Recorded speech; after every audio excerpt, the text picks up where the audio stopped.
All right, so move on to the next segment. Should Devin the Dream Haney stay at the lightweight division at 135 pounds, or should he climb up the ranks to the junior welterweight division at the 140-pound division in the sport of boxing? What should he do?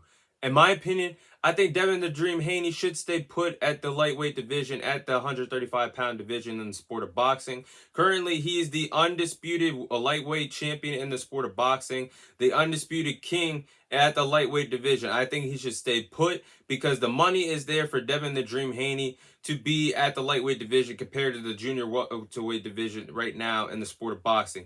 The big money fights are there right now in the lightweight division. He has a chance to fight Gervonta Tank Davis or Shakur Stevenson by the end of 2023.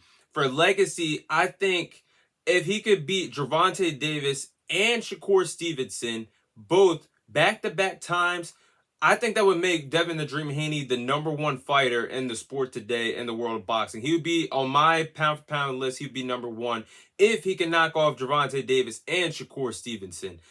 He's had a good run as the undisputed champion at the lightweight division so far, beating George Kambosos twice in his backyard in Melbourne, Australia, and then just defeating future Hall of Famer and Vasily Lomachenko just a month ago.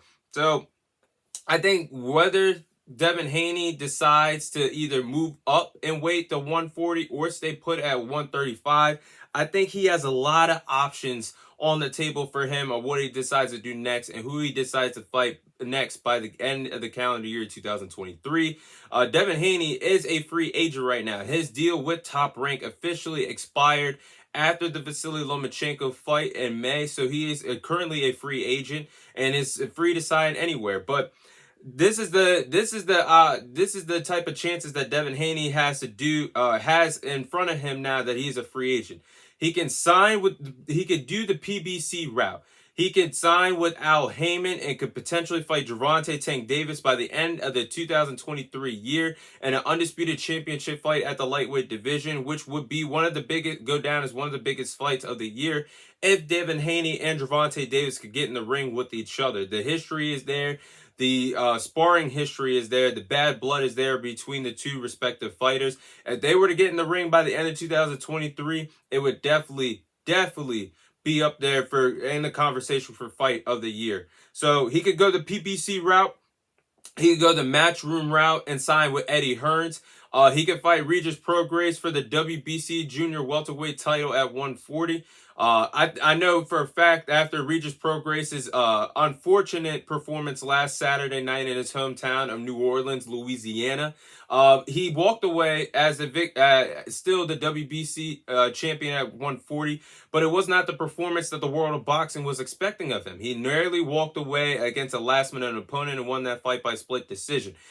By the end of that, Bill Haney was in attendance and talked to Regis Prograis about potentially fighting Devin Haney. Then we saw a video. There's a video out there of Regis Prograis and Devin Haney FaceTiming each other talking about a potential fight.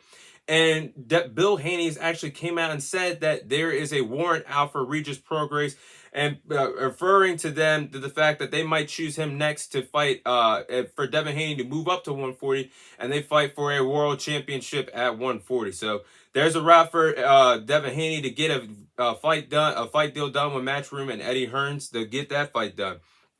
Or the third option is he could re-sign with Top Rank and ESPN and have a 3-fight deal. Bob Arum named 3 options that he would offer Devin Haney if he re-signs with Top Rank on a 3-fight deal. So these are the 3 fights that Bob Arum has said to Devin Haney if he decides to re-sign with Top Rank. These are the following fights that Bob Arum would give to him.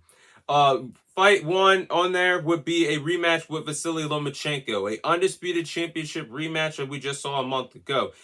Am I all in for it? Absolutely, hell yes. That was one of the best fights that we saw thus far. It's definitely, in my eyes, in the conversation for fight of the year between those two. It was a great chess match in the lightweight division when we saw these guys get in there. It was a close fight, but if Devin Haney could make a statement, have a rematch with Vasily Lomachenko and win in dominant fashion, that would be great for Devin Haney's resume as well. Beating Lomachenko twice and then dominating him the second time. That's a fight that Bob Arum has also said in the 3-fight deal. At the time, he offered this 3-fight deal to Bill Haney. It was the fight. Devin Haney was also set to move up to 140 and potentially fight the winner of Josh Taylor versus Teofimo Lopez, which obviously we saw that Teofimo Lopez was the winner of that fight. That's another fight that Bob Arum has offered him. I think that would be a big time fight between Teofimo Lopez and Devin the Dream Haney. Again, the history is there. The bad blood is there. The father beefing storyline is there between Teofimo Lopez Sr. and Bill Haney. This would be a money fight if that were to happen at 140.